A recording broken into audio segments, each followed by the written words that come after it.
내란 진행형들이 많이 지금 포진이 되어 있단 말이지. 이걸 어떻게 다 솎아낼 것인가, 이것이 관건입니다. 조금 이제 그 법무부 밥 잡술 각오를 좀 하셔야 되지 않겠나. 탈탈탈탈 털어가지고 먼지 하늘까지도 다 털었는데도 안 나온다는 것은 대통령이 돼서 불소추 특권이 아니라 제가 없음으로는 적용이 아니 된다.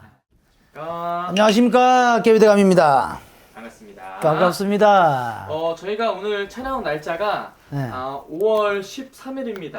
5월 13일. 5월 13일이고 네. 이 영상이 나갈 때는 이미 대선이 끝난 이후에 영상이 나갈 거예요. 네.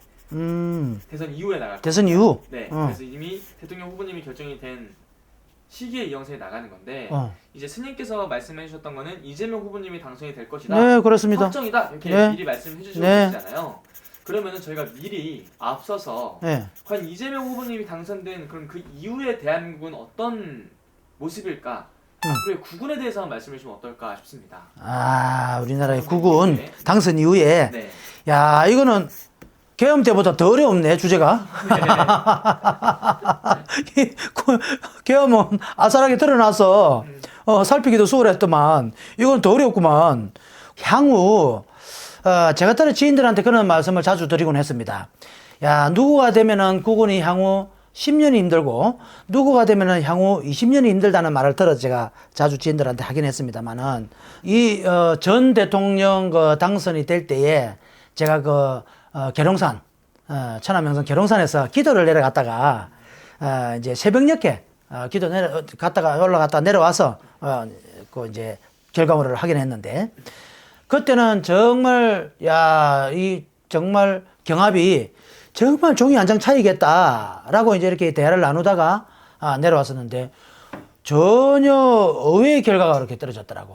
그래서 야, 향후 국군이 만만치 않겠다라는 이제 같이 갔던 일행들하고 이제 대화를 나누곤 했었습니다.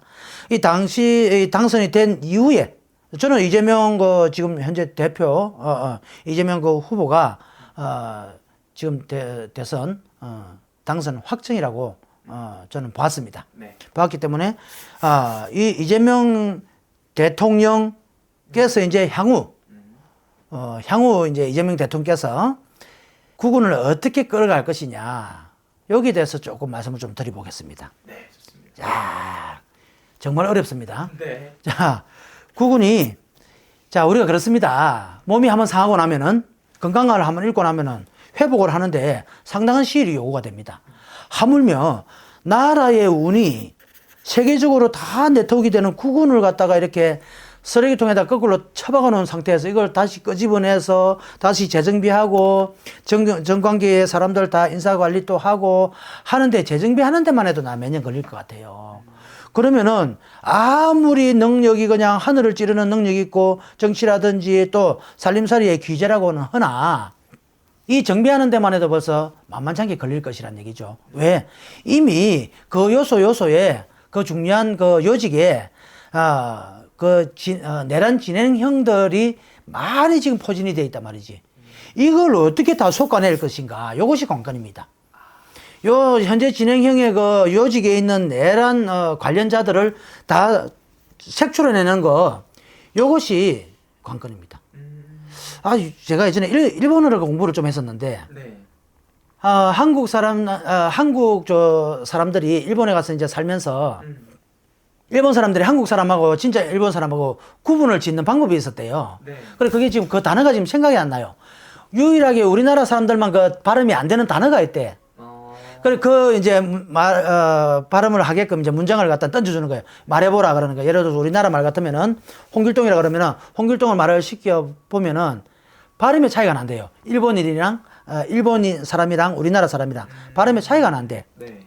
이렇게 해서 색출을 해가지고 우리나라 조선 사람들을 다 죽였다는 그게 공부할 때는 기억이 나더만 이제 기억이 안 나네. 나도 나이가 드나.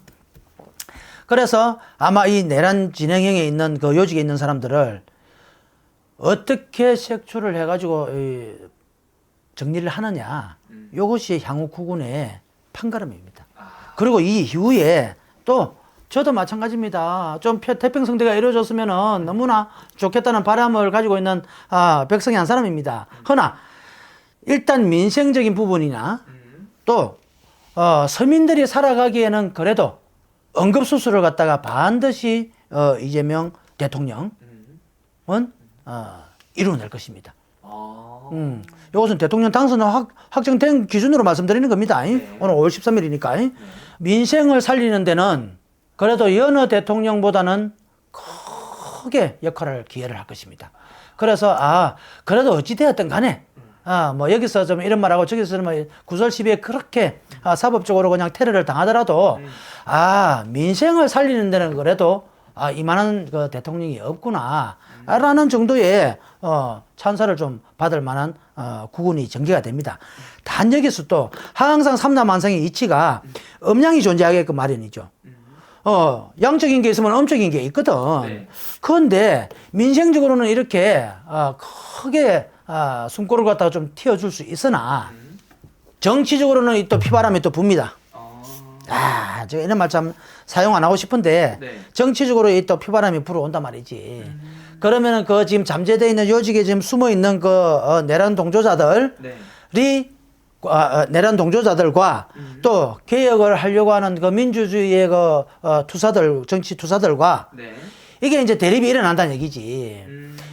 대통령으로서 이재명 대통령으로서 그러한 것을 갖다가 잠식시키고 자기의 주관대로 자기의 그 철학대로 밀고 나가려고 하지만 이 이제 실무자들은 또 그렇지 않다는 얘기지. 그래서 피바람이 불어제낄 것이다. 피바람이 불어온다. 그러니 그 요직에 있는 각기 장 차관들도 그때 되면 좀 장 차관이 아니겠지. 현재 그런 양반들 조금 이제 그 법무부 밥 잡술 각오를 좀 하셔야 되지 않겠나. 이렇게 향후 구군에 대해서 예상이 됩니다. 그래서 이재명 대통령께서는 그래도 민생을 등한시하지는 않겠다. 그래도 백성들은 살려놓겠다. 이렇게 향후 조심스럽게 이재명 대통령 재임 기간 동안에는 이렇게 빠집니다. 한 5년 더 지키면 좋겠다. 그래요? 한 5년하고 이제 한 5년, 한 10년 더 하게 되면은 그래도 나라를 좀 반듯하게 좀 세워놓겠네. 그럴 가능성도 있나요? 예? 그럴 가능성인데 우리나라는 재선이 안 되잖아요.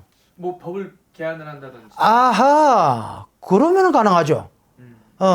법을 예를 들어서 이제 개헌을 해가지고 해서 재선을 할 수 있다면은 이전 그 정권이 아마 그러지 않았나요? 아마 그런 그 역모가 아니고 그런 조금 머리를 좀 썼던 것 같은데 그런 걸 갖다 느끼긴 했습니다 제가. 근데 뭐 굳이 그것까지 오지랖 넓게 또 뭐 방송으로 또 뭐 뿜어내고 싶진 않아서 그랬는데 그것도 가능은 하겠습니다. 근데 이 정도의 그 역량 또 이 정도의 그 강인한 생명력 또 강인한 멘탈을 가지고 있다면은 그것 또한 단 요거를 갖다 잡을 수가 있다면은 사법적인 체계를 잡을 수가 있다면은 요거 가능하겠습니다. 예. 그래서 이거 혹여라도 이재명 그 대통령께서 뭐 이 방송을 보실는지 안 보실는지는 모르겠다만은 혹여라도 지난한 그놈에 그냥 핸드폰 만지시다가 보신다면은 이거 연구 한번 해보십시오. 예, 사법 체계만 정리가 된다 그럴까? 사법 체계만 조금 반듯하게 구축을 할 수가 있다면은 요거 재선도 가능합니다. 알겠습니다. 그리고 많은 사람들이 또 걱정하는 부분이 지금 재판 중인 것들 네네. 있으시잖아요. 네. 그래서 뭐 그런 것들 뭐 선거법 위반이라든지 이런 것들에 대해서 좀 걱정하시는 분들 많은데 그런 거는 되게 문제가 왜 없겠습니까? 문제를 다 만들어 놨는데 없는 제도 만들어 놓고 없는 문제도 있는 문제로 만들어 놨으니 국민들이 보기에는 속아 넘어가기 딱 좋습니다. 예전에 역사적으로 봤을 때는 제일 훌륭한 정치가 아니고 제일 잘 먹혔던 정치가 그 왕의 시대 때에 문명 정치가 제일 선호했던 그 왕들이 선호했던 정치입니다. 문명 정치는 백성들한테 글을 안 가르치잖아요. 왜? 백성들이 글을 깨우치고 물리를 터득하고 나면은 역모를 하니까. 역모가 달리 나빠서 역모가 아니고 왕이 잘못하고 있으니까 잘못하고 있다고 얘기를 한단 말이지. 그런데 어떻습니까? 지금은 백성들이 문명의 백성들이 아닙니다. 어지간한 정치인들보다도 국민들이 백성들이 더 잘 읽고 있어 더 판단을 잘합니다. 그런데 지금 현재 일어나는 그 사법 리스크라든지 또 사법 테러가 지금 정당하고 합당하고 법치주의에서 법적으로 지금 근거가 확실하고 또 앞뒤 전후 좌우가 맞아 떨어지냐? 아니라는 거 압니다. 그런데 이것이 자기들만 지금 손바닥으로 하늘을 가리려 그러지 국민들이 백성들이 지금 모릅니까? 알지? 다 압니다. 그러니 지금 앞으로 일어나는 그 법적 리스크는 조금 이제 소폭으로 줄어드는 정도가 아니라 이 사법 리스크는 이제 봉인이 해제를 시켜버려야죠 이제. 그래 묶어가지고 하나씩 꺼내서는 거 이제 그 봉인 해제시켜가지고 쓰레기통에다 이제 갖다 부어버려야지. 그래서 법적으로 지금 제가 있다면은 이거는 어떤 여야를 떠나가지고 제 개인적으로 그렇습니다. 처음에 저도 긴가민가 그렇게 죄를 많이 지은 사람이 왜 저렇게 정치를 하고 있나. 물론 정치를 뭐 죄를 많이 지은 사람들이 하기는 하지만은 의아하기도 많이 의아했습니다. 근데 만약에 제가 있다면은 아니 지금 계엄을 할 정도의 그런 권력을 가지고 있는 사람들이 평생을 사람을 조사를 하고 법무부에 보내고 하는 그런 기술적인 능력이 있는 사람들이 이 이재명 대통령이 제가 있었다면은 이전에 왜 지금 이때까지 놔뒀습니까? 왜 이때까지 그 죄를 갖다 묻지 못하고 왜 법무부로 왜 못 보냈습니까? 왜 청산란으로 왜 못 보냈을까요? 제가 있다면 보냈어야죠. 왜? 나라를 갖다 흔들 정도로 그 정도로 권력을 쥐고 있는 사람들이 이거 왜 못 보냈을까? 털어도 뭐가 안 나오니까 못 보낸 거 아니에요. 그걸 없는 것을 자꾸 있다고 이제 신기루를 만들어내니 자꾸 신기루를 만들으니까 백성들이 가보니까 없어. 또 가보니까 없고 또 사법적으로 또 끝까지 가보니까 또 없어. 단지 그 신기루를 믿는 사람들은 있다고 판단을 하겠죠. 판결도 했다 그럽디다. 판결도 했다 그러더만요. 그래 역사적으로도 심지어는 재판관 선생님들도 말이 안 되는 이런 어떻게 이런 현상들이 일어나냐고 같은 동종 판사님들도 판사 선생님들도 그런 말씀을 하시니 그래 이제는 우리 백성들도 그렇게 문맹의 백성들이 아니다. 그러면 하고 알아듣고 그 정도 제가 있었다면은 벌써 처벌을 받아야죠. 만약에 그 정도 제가 있었다면 처벌을 받아야 되는 게 마땅합니다. 저도 개인적으로 그렇게 생각합니다. 죄를 지었으면 받아야죠.